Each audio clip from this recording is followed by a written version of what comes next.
नमस्कार.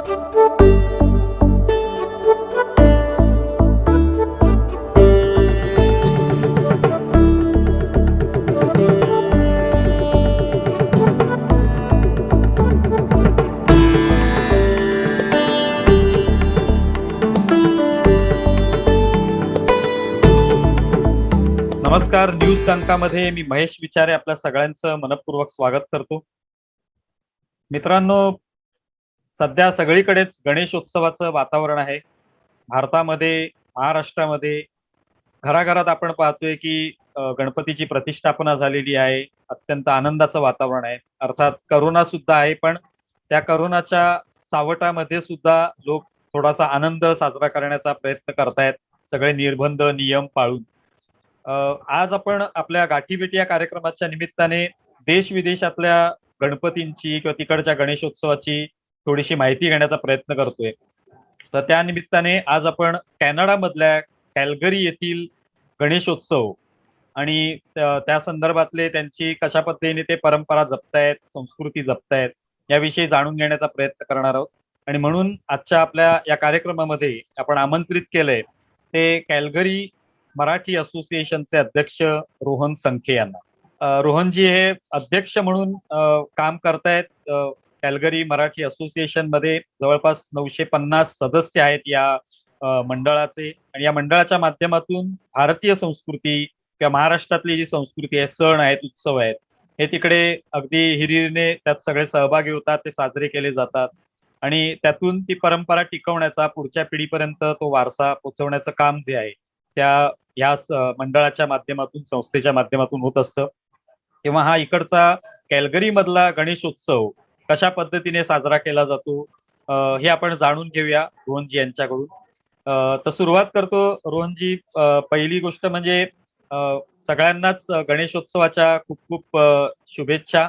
कशा पद्धतीने गणेशोत्सव साजरा होतो, म्हणजे भारतीय तुम्ही वातावरणात पाहिलेलंच आहे, गणेशोत्सवाचा किती आनंद असतो, पण तिकडे कशा पद्धतीने साजरा?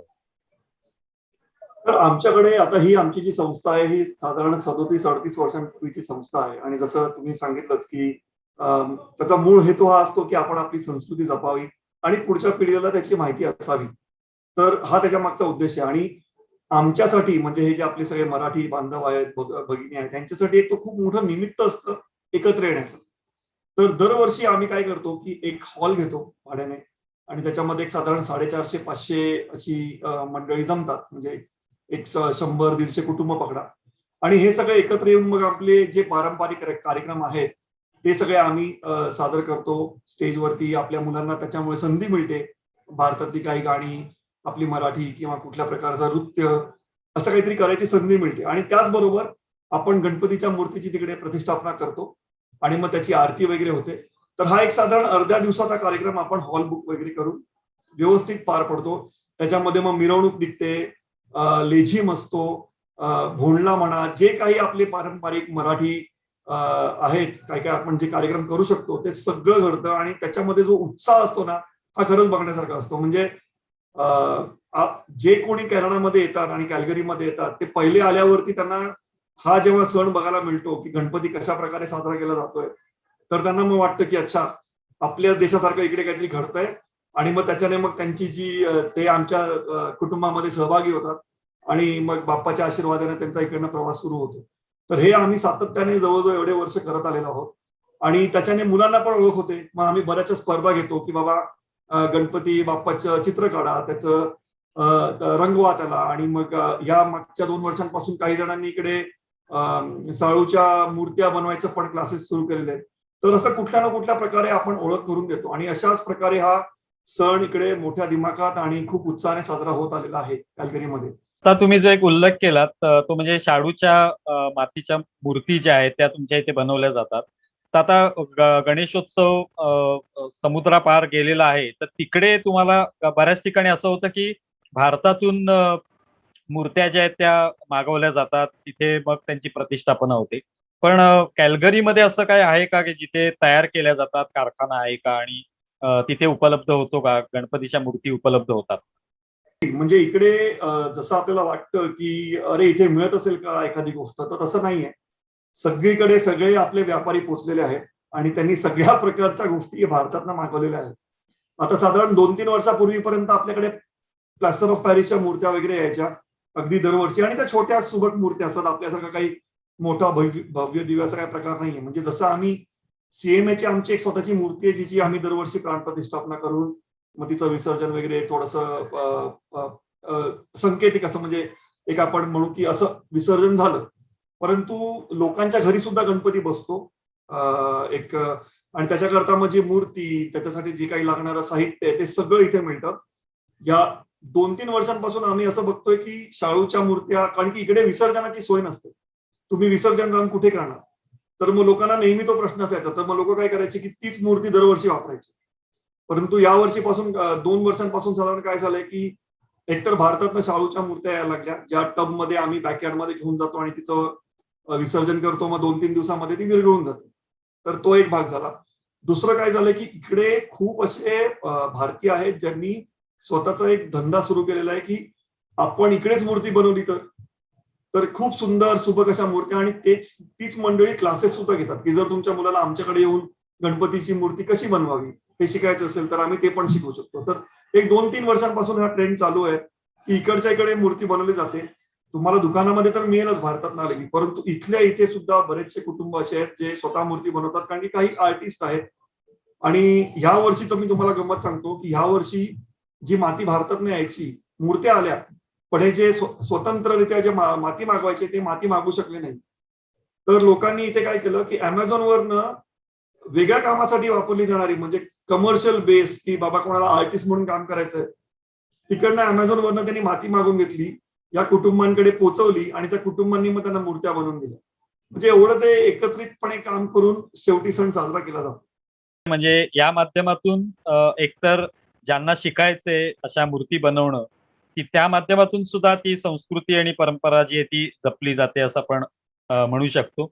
आता तुम्ही विसर्जनाचा जो उल्लेख केलात, हे विसर्जन शेवटी गणेशाचं 1-1.5 दिवसांनी किंवा 5 दिवसांनी असं होत असतं. तर तुमच्या इथे साधारणपणे किती दिवसाचा गणपती जो आहे तो त्याची प्रतिष्ठापना केली जाते? म्हणजे 1.5 दिवसापर्यंतच फक्त करतात किंवा सरकारचे काही नियम त्या संदर्भात आहेत? इकडे आता सीएमएच्या माध्यमातून जो आम्ही गणपती ठेवतो तो फक्त अर्ध्या दिवसाकरता असतो, कारण की त्याला आपण कुठे त्याची प्राणप्रतिष्ठापना करून कुठे ठेवू शकत नाही. मंदिरांमध्ये जे काही होतं ते होतंच. लोक जे घरी गणपती ठेवतात त्याच्यामध्ये काही 1.5 दिवसांचे ठेवतात, काही 5 दिवसांचे ठेवतात. आमच्याकडे असेही आहेत ज्यांच्याकडे गौर येते, तर गौरी गणपती सुद्धा साजरा केलं जातं, आणि काहींकडे 10 दिवसांचं सुद्धा आहे. आणि मी जेव्हा त्यांच्याशी बोलतो तेव्हा माझ्या असं लक्षात येतं की काहींकडे गणपती हे जे 1.5 दिवसांचे वगैरे आलेले आहेत ते वेगळ्या कारणामुळे आलेले आहेत, पण त्यांच्याकडे 5 दिवसांचे किंवा गौरी किंवा 10 दिवसांचे गणपती आहेत. ते म्हणजे अगदी त्यांची परंपरा त्यांनी पुढे चालवलेली आहे की अरे आमच्याकडे कोकणामध्ये 10 दिवसांचा असायचा, आता मी इकडे आलेलो आहे आणि आमच्या भावंडांमध्ये वाटणी झालेली आहे की 1 वर्ष ह्याच्याकडे 1 वर्ष ह्याच्याकडे. तर मी कॅनडामध्ये आहे म्हणून काय झालं, मी सुद्धा माझा भार उचलणार आणि म्हणून मी गणपती 10 दिवसांचा ठेवणार. तर अशा प्रकारे पण आमच्याकडे 10 दिवसांचा वगैरे पण गणपती लोक साजरा करतात. आणि सरकारच्या नियमांचं म्हटलं तर इकडे खूपच कडक नियम आहेत. तुम्ही कुठेही जाऊन विसर्जन करू शकत नाही. तर मग लोक काय करतात की आता ही शाळूची जी मूर्ती आहे तिचं मी म्हटल्याप्रमाणे एक आपलं एक असं प्रतिरूप की बाबा चला आम्ही निघालो विसर्जनाला, आणि मग घराच्या समोरनं जाऊन स्वतःच्याच घराच्या बॅकयार्डला येऊन टबमध्ये त्या गणपतीचं विसर्जन वगैरे करून 2 दिवसांनी जेव्हा ती मूर्ती वितळून जाते तेव्हा मग त्याच आपल्या बॅकयार्डच्या मातीमध्ये तिला हे करून त्याच्यावरती काहीतरी झाड किंवा फुलझाड वगैरे लावायचं लोक करतात. गणेशोत्सवाच्या निमित्ताने मिरवणुका सुद्धा निघत असतील, कदाचित त्या मंदिराच्या परिसरात असतील किंवा हो. एका ठराविक तुमच्या जिथे लोकवस्ती आहे त्या परिसरामध्ये होत असतील, तर त्याचं काय स्वरूप असतं? स्वरूप भव्य दिव्य असतं. मी म्हटलं ना की कुठले, जर तुम्ही मला विचारलं की ह्या संपूर्ण वर्षामध्ये कुठल्या तुमच्या सणाला सगळ्यात जास्त गर्दी होते ती म्हणजे गणपतीला. आणि गणपतीचं विशेष असं असतं की गुढीपाडवा म्हटला तर मग मराठी लोकांचीच गर्दी असते, बरोबर आहे.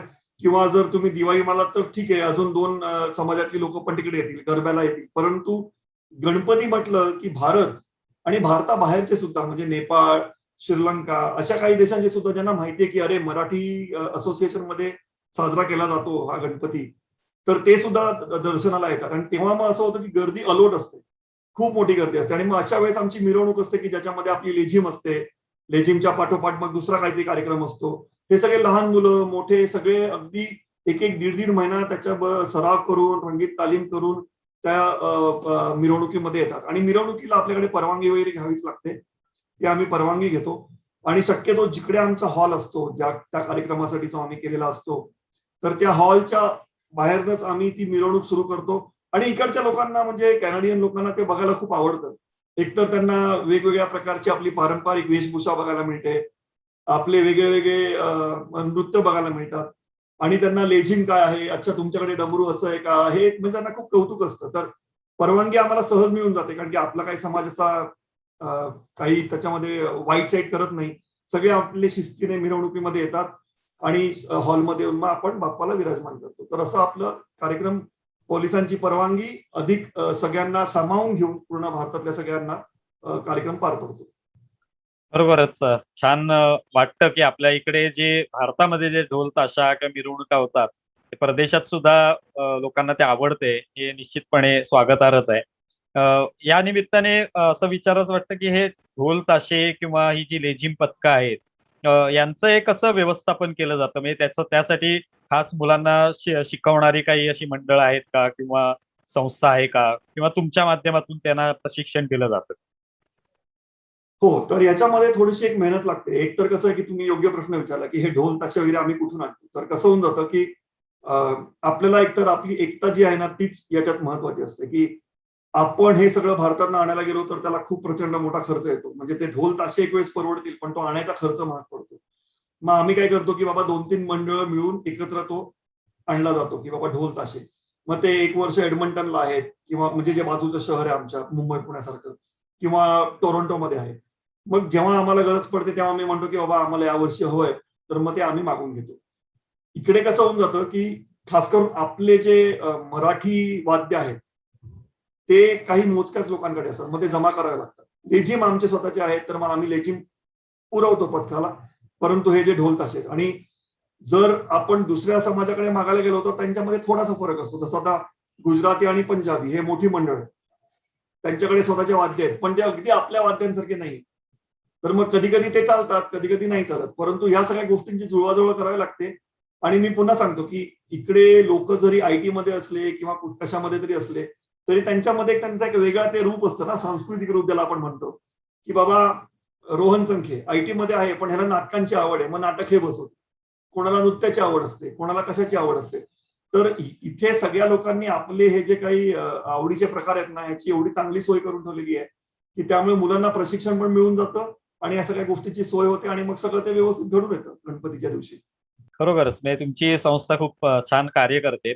त्या संस्थेच्या कार्याविषयी थोडं सांगा. म्हणजे गणेशोत्सव तर आहेच, पण इतर सुद्धा तुम्ही उत्सवांमध्ये सहभागी होत असाल, इतर सुद्धा कार्यक्रम तुम्ही राबवत असाल, त्याविषयी काही सांगा. तर मी सांगितल्याप्रमाणे एक 37 वर्षांपासून आपली ही संस्था आहे, जे इकडे जे सुरुवातीला आले भारतातनं त्यांनी एक एकत्र येण्याकरता एक काहीतरी आपली संस्था असावी म्हणून सुरुवात केली होती. आणि या संस्थेची सुरुवात अशी झाली, की आपण आपले सगळे सण साजरे केले पाहिजेत. म्हणजे गुढीपाडवा झालं, दिवाळी झालं, अ, अ, गणपती बाप्पांचं हे झालं, दिवाळी पहाट झाली. हे सगळे कार्यक्रम आपण करत असतो. पण त्याचबरोबर काही अजून वेगळ्या-वेगळ्या प्रकारचे पण कार्यक्रम असतात. कारण की ह्याच्यामधून आपल्याला आपल्या पुढच्या पिढीला प्रोत्साहन द्यायचं असतं. तर मग आम्ही बऱ्याचशा स्पर्धा घडवून आणतो, की बाबा दिवाळीचं चित्र काढा किंवा काहीतरी इको फ्रेंडली गुढी गुढी बनवून दाखवा. हे सगळे आपण स्पर्धा करत असतो. त्याचबरोबर आम्ही इकडे एक आमची स्वतःची शाळा आहे, कॅल्गरी मराठी असोसिएशनची मराठी शाळा. आणि ही मराठी शाळा जी आहे ती बृहन महाराष्ट्र मंडळ, जे नॉर्थ अमेरिकेचं मंडळ आहे, त्याच्या अंतर्गत येते. म्हणजे त्यांनी जो सिलेबस बनवलाय तो आम्ही आमच्या इकडच्या मुलांना शिकवतो. साधारण एक 100 मुलं शाळेमध्ये येतात. 4 शाळा आहेत आपल्या इकडे आणि त्या सगळ्या आपल्या व्हॉलंटिअर्स चालवतात आपापल्या घरी. तर एक साधारण 5 वर्षांचा तो प्रोग्राम असतो, त्याच्यामध्ये त्यांना मराठी शिकवलं जातं. तर हे सगळं आपली संस्कृती आणि आपल्या गोष्टी जपण्याचं झालं. त्याचबरोबर एवढी मोठी संस्था झाल्यावरती एक सामाजिक कार्य पण असायला पाहिजे. शेवटी आपण कॅनडामध्ये आहोत. या देशाने आपल्यासाठी एवढं दिलेलं आहे. आपली ही कर्मभूमी आहे. तर त्या दृष्टीने सुद्धा आमचे बरेचसे कार्यक्रम चालू असतात. आता आम्ही मागेच 2 वेळा जवळ-जवळ 20-20 जणांना घेऊन ब्लड डोनेशन केलं. आम्ही साधारण 5 का 5,500 किलो जेवण जमा केलं. म्हणजे इकडे कसं असतं की आपल्याला असं वाटतं, परंतु इथे सुद्धा लोकांच्या परिस्थितीनुसार लोकांना अन्नाची धान्याची गरज असते. आणि भारतामध्ये कसं होत जातं की तुम्हाला रस्त्यावरती लोक ज्यांना गरज आहे ते असे सहज दिसतात की आपण एखाद्याला एखादी पिशवी दिली, परंतु इकडे थोडंसं कसं होऊन जातं की लोक घरामध्ये राहत आहेत, त्यांच्याकडे गाडी आहे, परंतु परिस्थिती अशी झालेली आहे की सध्या घरामध्ये अन्न नाही. तर आम्हाला फूड बँक जी असते कॅल्गरीची, त्यांच्याबरोबर आम्ही काम करून यावर्षी जवळजवळ 5,500 किलो जेवण जमा केलं होतं, अन्नधान्य जमा केलं होतं या लोकांसाठी. तर असं पण आम्ही काहीतरी करतो. मग त्याचबरोबर लक्षात येतं की अच्छा, कोरोनामुळे भारतामध्ये परिस्थिती खराब झालेली आहे किंवा ऑक्सिजन सिलेंडर्स आणि ऑक्सिजनेटर्सची गरज आहे. तर मग त्याच्याकरता काही फंड जमा करता येतील का, ते आम्ही करतो. मागच्या वर्षी आम्ही इकडे चिल्ड्रन्स हॉस्पिटल आहे, तर त्या चिल्ड्रन्स हॉस्पिटलला डोनेशन द्यायचं ठरवलं होतं. तर मग मंडळींकडनं, आपले जे सभासद आहेत त्यांच्याकडनं पैसे जेवढे जमा झाले तेवढेच सीएमएने कॉन्ट्रीब्युट करून एक साथ एक मोठा फंड चिल्ड्रन्स हॉस्पिटलला दिला. तर असे बरेचसे आपले वेगळे वेगळे कार्य घडत असतात आणि त्याच्यामध्ये तेच आहे की आपली संस्कृती जपली जावी, त्याचबरोबर आपलं जे काही ध्येय आहे या देशाला आणि या राज्याला आणि शहराला, ते सुद्धा आपण करावं. आणि या दोन्हींचे संस्कार हे आपल्या मुलांवर घडावे, की आपण आपली संस्कृती विसरू नये आणि त्याचबरोबर आपण इकडच्या लोकांना जेवढी मदत करता येईल तेवढी करावी, हा त्याच्या मागचा उद्देश आहे. बरोबरच, खूप छान कार्य आहे. त्यानिमित्ताने म्हणजे ही संस्था जी आहे ती सामाजिक कार्यात सुद्धा गुंतलेली आहे आणि एक स्वतःचा वेगळा ठसा या संस्थेने निर्माण केलेला आहे. जसं तुम्ही उल्लेख केलात, युवा पिढीपर्यंत ही सगळी संस्कृती परंपरा पोहोचली पाहिजे. तर आजची काय स्थिती आहे तिकडे? युवा पिढी जी आहे ती कशा पद्धतीने या नवीन संस्कृतीचं किंवा परंपरांचं स्वागत करते, त्यात कशी सामील होते? युवा पिढीची म्हणजे ते कसं असतं माहितीये का, की आपल्या भारतामध्ये सुद्धा आपल्याला जेव्हा एखाद्या मुलाला एका ठराविक वयानंतर जर कुठल्या पूजेला न्यायचं असेल तर थोडंसं कठीणच जातं. इकडे ते थोडंसं अलीकडेच आपल्याला अनुभवायला लागतं, की अच्छा मग आता दिवाळी, अरे मग काय ही दिवाळी आणि मला कशाला बोलवलं जातं. तर आमच्यासाठी सगळ्यात मोठं तेच असतं, की आपण कुठलाही सण जर साजरा केला तर त्याच्यामध्ये मुलांसाठी काय विशेष करता येईल, की जेणेकरून त्यांना यावंसं वाटावं. तर हा आमचा नेहमीच उद्देश असतो आणि त्यामुळे आमच्या असोसिएशनमध्ये सुद्धा संस्कृतीचे एक लीड आहे, पण त्याचबरोबर युवाची एक लीड आहे आणि एक आपल्या ज्येष्ठ नागरिकांची लीड आहे. आणि मग या सगळ्यांनी मिळून असे काही प्रोग्राम्स केलेले असतात की जेणेकरून मुलांनी कार्यक्रमांना यावे. आता आम्ही हे पाहिलेलं आहे की जी मुलं सातत्याने सगळ्या कार्यक्रमांना येतात, हळूहळू त्यांना आपली संस्कृती आवडावी लागते. आणि आमचा एकच उद्देश असतो की तुम्ही काहीही जे मुलांना दाखवता त्याच्यामधनं त्यांना एक थोडंसं आत्मविश्वास पण वाढावा आणि त्यांना अभिमान पण वाटावा. जोपर्यंत अभिमान कुठल्या गोष्टीचा नसतो, आमच्या असं लक्षात आलेलं आहे, तोपर्यंत ती व्यक्ती त्या गोष्टीबद्दल तेवढं पॅशन दाखवत नाही.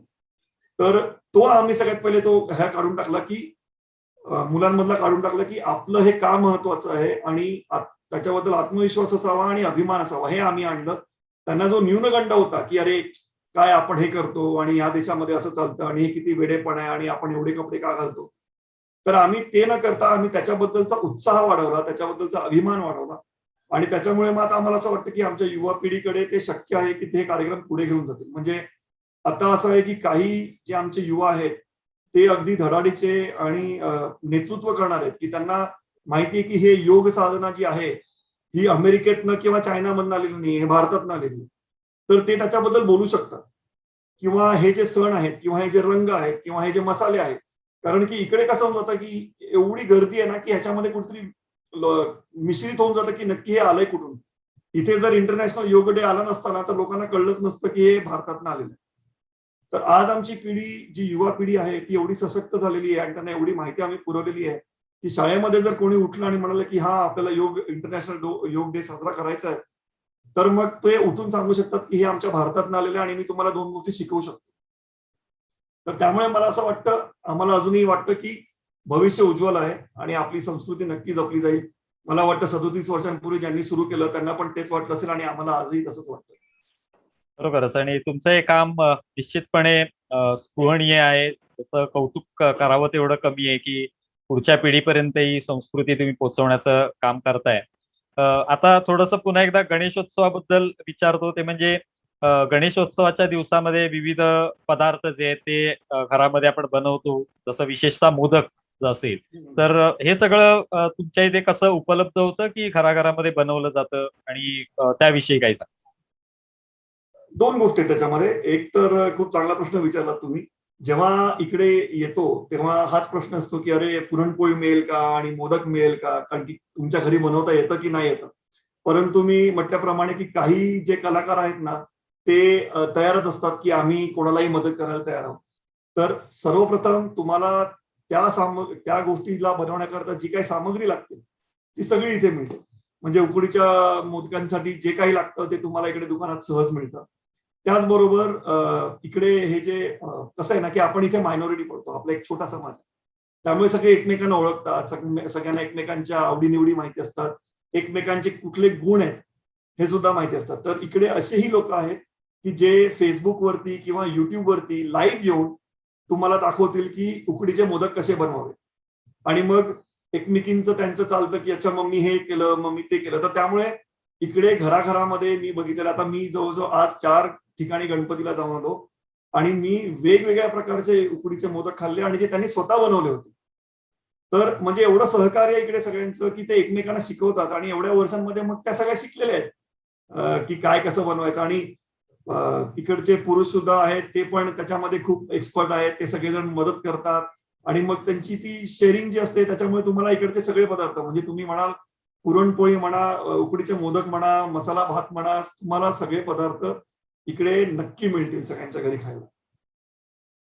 खरोखरच ते सुद्धा महत्वाचं असतं, म्हणजे हे सगळे पदार्थ बनवता येणं आणि त्याबद्दल एक कुतूहल असणं आणि आपल्याला ते शिकता येईल का, आपण शिकूया अशी एक इच्छा असणं हे सुद्धा खूप महत्वाचं असतं.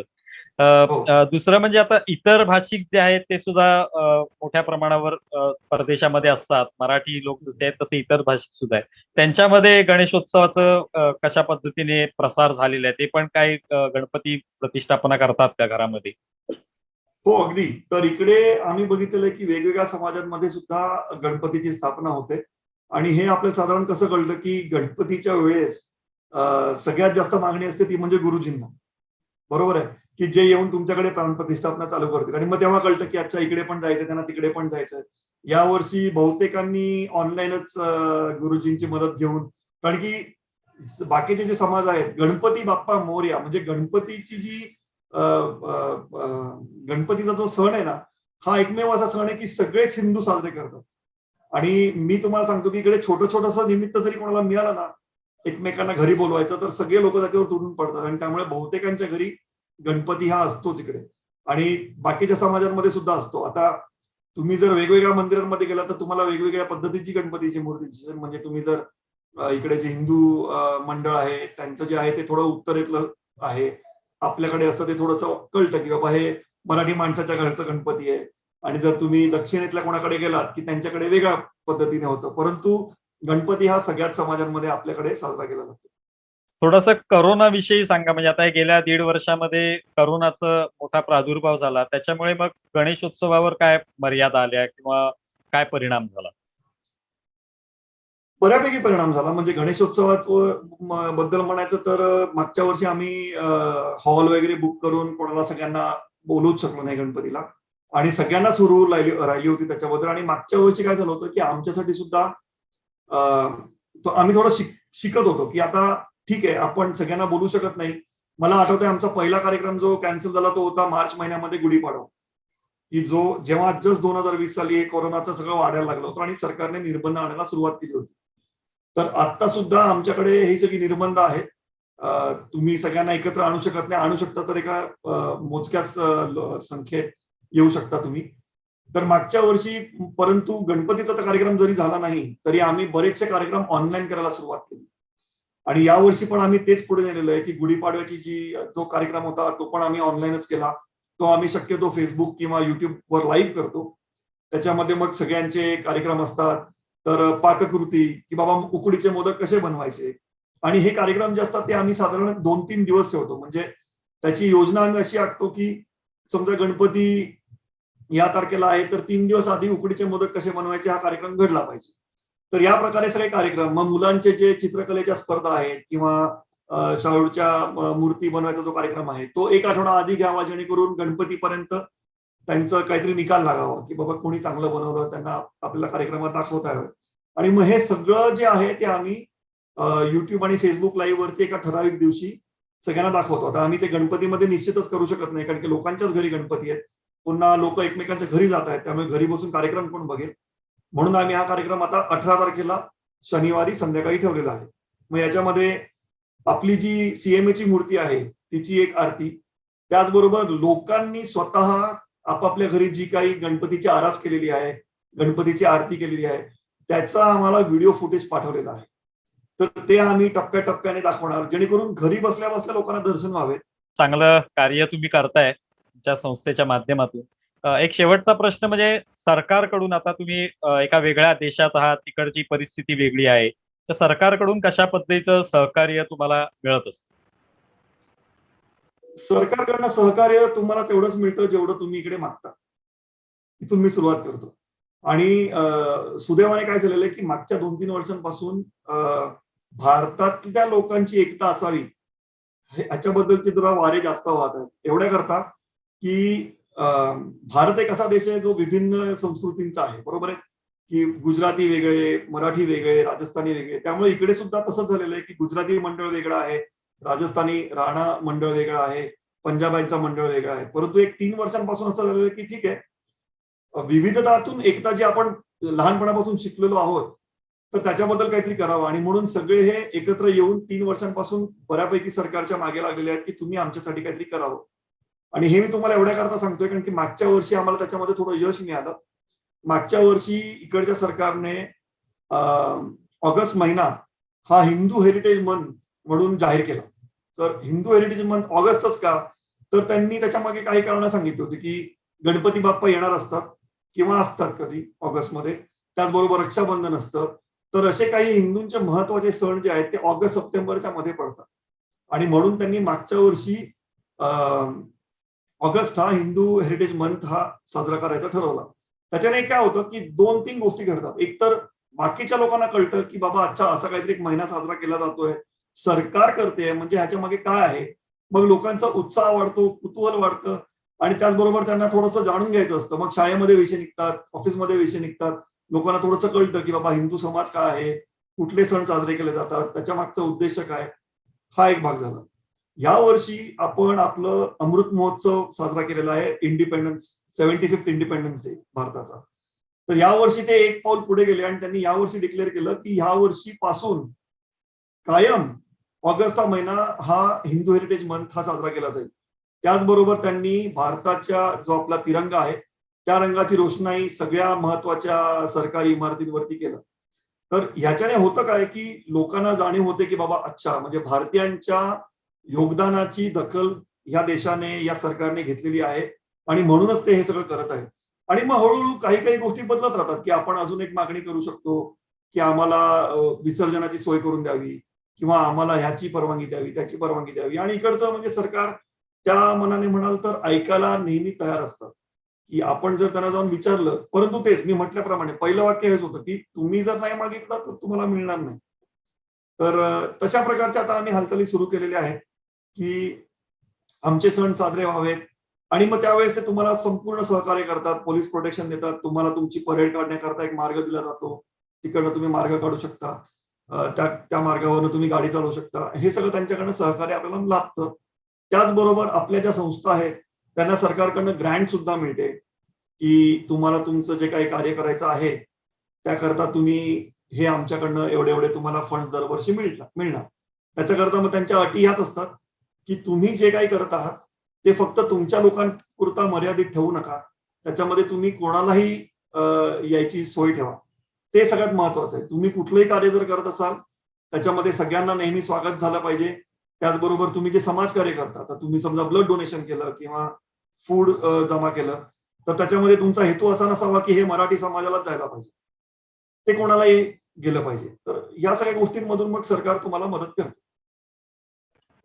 खरोखर आहे, खूप छान माहिती सांगितली ध्रुवनजी तुम्ही. एक तर गणेशोत्सवाबद्दल सुद्धा आणि तुमच्या संस्थेच्या माध्यमातून ही संस्कृती, परंपरा, वेगळे सण, उत्सव हे सगळं जपण्याचा जो तुम्ही प्रयत्न करताय आणि त्यात यशस्वी सुद्धा होताय. पुढच्या पिढीपर्यंत हे सगळे ही संस्कृतीचा जो वारसा आहे तो पोहोचवताय.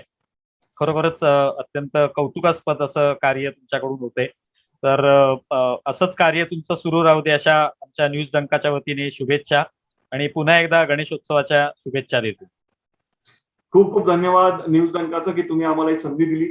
आम्हाला एरवी लोकांना सांगावं लागतं आता व्हॉट्सअप स्टेटस किंवा फोटोज पाठवून की आमच्याकडे सुद्धाही हा सण साजरा केला जातो. परंतु आता तुमच्या माध्यमातून सगळ्यांना कळेलच की भारतामध्येच नाही तर भारताच्या बाहेर सुद्धा तेवढाच उत्साहाने गणपती साजरा केला जातो. खूप खूप धन्यवाद. खूप खूप धन्यवाद तुम्ही आमच्या कार्यक्रमामध्ये सहभागी झालात त्याबद्दल. मित्रांनो, तुम्हाला हा व्हिडिओ आवडला असेल तर जरूर लाईक करा, सबस्क्राईब करा, शेअर करा आणि त्यावर प्रतिक्रिया द्यायला सुद्धा विसरू नका. धन्यवाद.